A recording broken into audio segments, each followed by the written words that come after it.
Breaking news చూస్తున్నాం. Telangana cabinet సమావేశం కొనసాగుతూ ఉంది. బీసీ రిజర్వేషన్ల కోసం భవిష్యత్ కార్యాచరణపై ప్రధానంగా చర్చ జరుగుతున్నట్టుగా తెలుస్తోంది. సాగునీటి ప్రాజెక్టులపై చర్చిస్తుంది మంత్రివర్గం. అలాగే ఎస్ఎల్బీసీ పనుల ప్రారంభం, కాళేశ్వరం పునరుద్ధరణ, తుమ్మిడిహెట్టి దగ్గర ప్రాణహిత చేవల నిర్మాణం, అలాగే మున్నేరు రిటైనింగ్ వాల్ నిర్మాణంతో పాటుగా సాగునీటి ప్రాజెక్టులపై చర్చ జరుగుతున్నట్టుగా తెలుస్తుంది. ఎస్ఆర్ఎస్పీకి రామిరెడ్డి దామోదర్ రెడ్డి పేరును ప్రతిపాదిస్తూ తీర్మానం చేయనుంది కేబినెట్.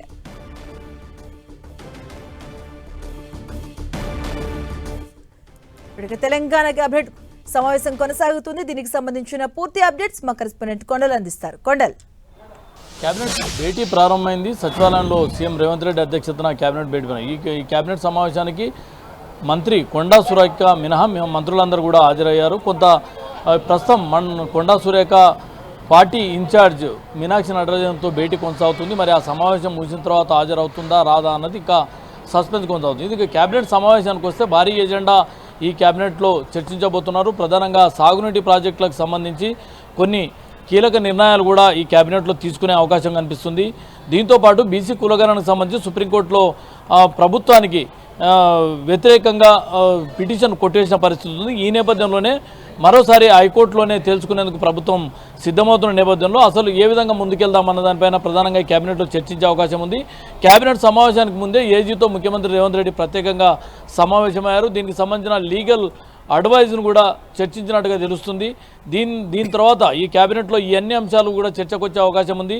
ఇప్పటికే బీసీలకు 42% రిజర్వేషన్లు ఇవ్వాలన్నది పట్టుదలతో ప్రభుత్వం ఉన్న నేపథ్యంలో ఖచ్చితంగా వాటికి దిశగా ఏ విధంగా ముందుకెళ్ళాలి, ఇప్పుడు సుప్రీంకోర్టు 50% లోబడి ఎన్నికలు నిర్వహించుకోవచ్చు అన్న సూచనలు ఉన్నాయి. మరోవైపు హైకోర్టు ఇప్పటికే దీనిపైన స్టే ఇస్తూ ఈ కామెంట్ చేసిన పరిస్థితి. ఈ నేపథ్యంలోనే 42% రిజర్వేషన్ అన్నది ఎట్లా అకామిడేట్ చేయాలన్న దానిపైన ఈ కేబినెట్లో చర్చించే అవకాశం ఉంది. దీంతోపాటు ఎప్పుడు ఎన్నికలకు వెళ్దామన్న దాన్ని కూడా చర్చించే అవకాశం. అయితే ప్రభుత్వానికైతే 6 వారాల పాటు హైకోర్టు సమయం ఉన్న నేపథ్యంలో దీంట్లో ఈ సమావేశంలో అయితే ప్రధానంగా ఈరోజు సుప్రీంకోర్టులో వచ్చిన తీర్పుగా దానిపైన చర్చించే అవకాశం ఉంది. లీగల్గా వచ్చే సమస్యలు ఏంటి, ఏ విధంగా ముందుకెళ్లాలని ప్రధానంగా చర్చించే అవకాశం ఉంది. సాగునీటి ప్రాజెక్టులకు సంబంధించి ముఖ్యంగా గోదావరి బనకచర్ల ప్రాజెక్టుకు సంబంధించి ఏపీ తెలంగాణ మధ్య వివాదం కొనసాగుతుంది. ఒకవేళ బనకచర్ల ప్రాజెక్టు నిర్మాణం జరిగితే తెలంగాణకు భారీ నష్టం, గోదావరి వాటాలు జరిగే అవకాశం ఉన్న నేపథ్యంలో తెలంగాణ ప్రభుత్వం వ్యతిరేకిస్తుంది. దీనికి సంబంధించి ఇప్పటికే కేంద్ర ప్రభుత్వానికి ఫిర్యాదులు చేసింది, సిడబ్ల్యూసీకి ఫిర్యాదులు చేసింది, గోదావరి బోర్డు కూడా ఫిర్యాదులు చేసిన పరిస్థితి. అయితే మరోవైపు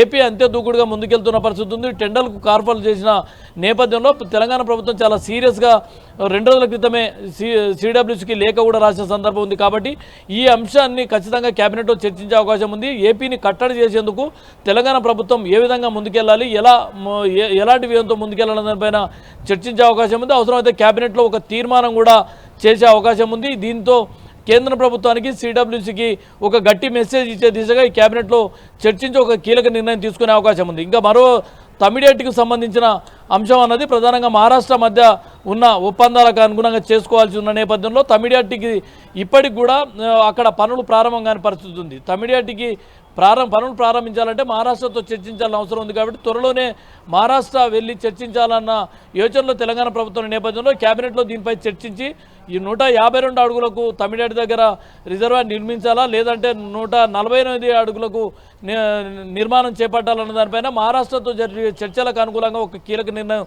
తీసుకునే అవకాశం ఉంది. కాబట్టి ఈ దిశగా ముందుకెళ్లేందుకు కేబినెట్లో కీలక నిర్ణయం తీసుకునే అవకాశం ఉంది. ఇక సాగునీటి ప్రాజెక్టుల విషయానికి వస్తే ఎస్ఎల్బీసీ టన్నెల్కి సంబంధించి కూలిన పరిస్థితి ఉంది. వాటికి పునరుద్ధరణ పనులను మరింత వేగం పెంచాలని చెప్పి ఈ కేబినెట్ ఆదేశించే అవకాశాలు ఉంది. దాంతోపాటు ఎస్ఎల్బీని సాధ్యమైనంత తొందరగా అంటే డిసెంబర్ నాటికి ప్రభుత్వం టార్గెట్ పెట్టుకున్న నేపథ్యంలో వచ్చే డిసెంబర్ నాటికి ఈ లోపు పనులను వేగవంతం చేయాలని చెప్పి కేబినెట్లో ఒక డైరెక్షన్ ఇచ్చే అవకాశం ఉంది. దాంతోపాటు ఎస్ఆర్ఎస్పీకి మాజీ మంత్రి రామిరెడ్డి దామోదర్ రెడ్డి పేరు పెట్టాలని ఇప్పటికే సీఎం ప్రకటించిన నేపథ్యంలో దీనికి కేబినెట్ అప్రూవల్ తీసుకునే అవకాశం అయితే కనిపిస్తుంది. ఇవి అన్నీ ప్రభుత్వ పరంగా పాలనా పరంగా తీసుకునే నిర్ణయాలు అయితే రాజకీయ అంశాలు కూడా ఈ కేబినెట్లో చర్చకు వచ్చే అవకాశం ఉంది. ప్రధానంగా మంత్రుల మధ్య ఇటీవల నెలకొన్న విభేదాలు, పొడచూపిన విభేదాలు అన్నవి ప్రభుత్వానికి కొద్దిగా ఇబ్బందిగా మారింది. అటు పార్టీ కూడా ఇబ్బందికరంగా మారిన నేపథ్యంలో ఈ పొలిటికల్ డిస్కషన్లో ఖచ్చితంగా కేబినెట్లో దీనిపై చర్చించే అవకాశం ఉంది. ఇప్పటికీ కేబినెట్ సమావేశం ప్రారంభమైంది. ప్రస్తుతానికి